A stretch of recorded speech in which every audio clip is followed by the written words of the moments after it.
start with. This area here, this slides, so we're just going to loose fit these nuts. Alright, this slides like that.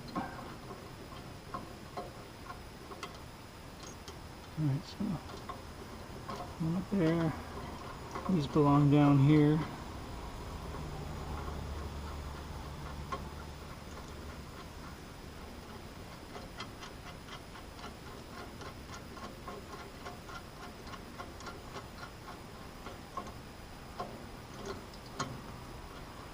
Right, so that goes up like that.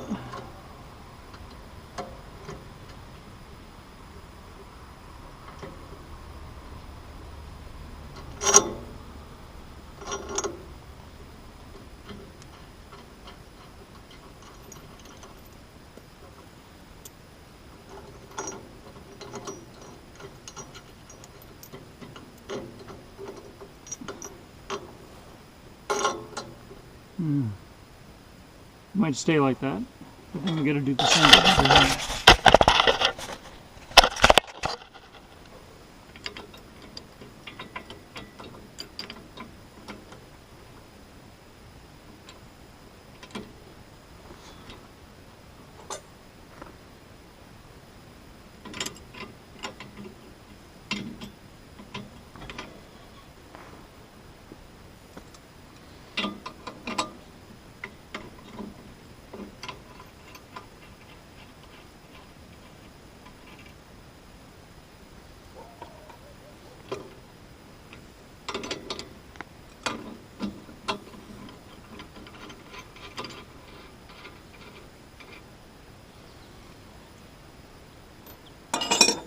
Yeah. So these screws can go back and forth like this because there's a slot there, and that adjustment is made like this. So it'd be handier if we had two people, but let's see if we can give this a go.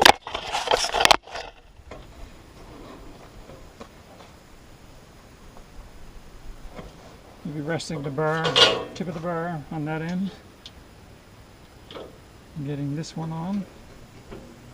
That might work.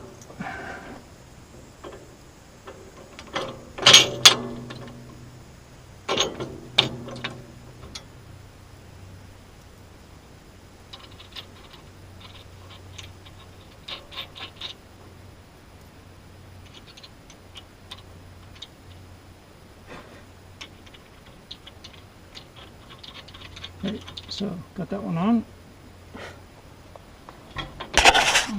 Go over here. Now again, I'm just going to temporarily mock this up. So as you can see, that doesn't quite line up. So I'm going to move these down some to the end.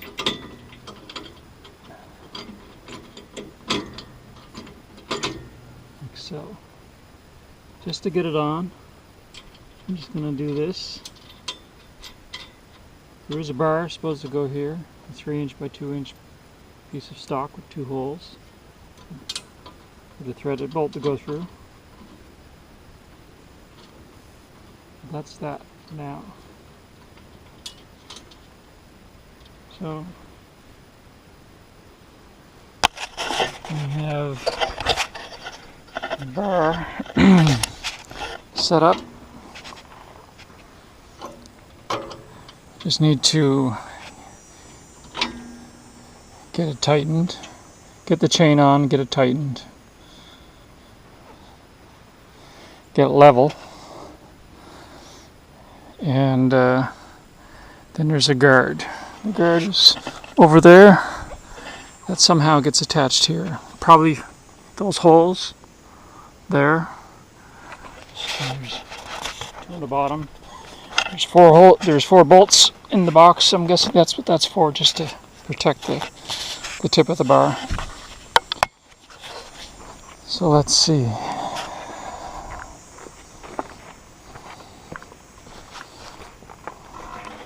It goes like that. clamps the business end of the bar to the extruded aluminum frame. That's pretty much it. So we got the the guard on the tip of the blade. So next up we have to align the groove of the bar with the sprocket so that you know, the chain can run correctly. So I figure the best way to do this would be to take a tape measure and go up here and down there and measure. It's about, looks to be 14 3/4 is pretty close. So 14 3/4, that'll get us started. So I need to come up 3/4 of an inch on the bar groove. And then do the same down here. If I can somehow take maybe a measurement from there. Yeah, that's 16, so it's got to go up a ways. And that'll get that level. So in line.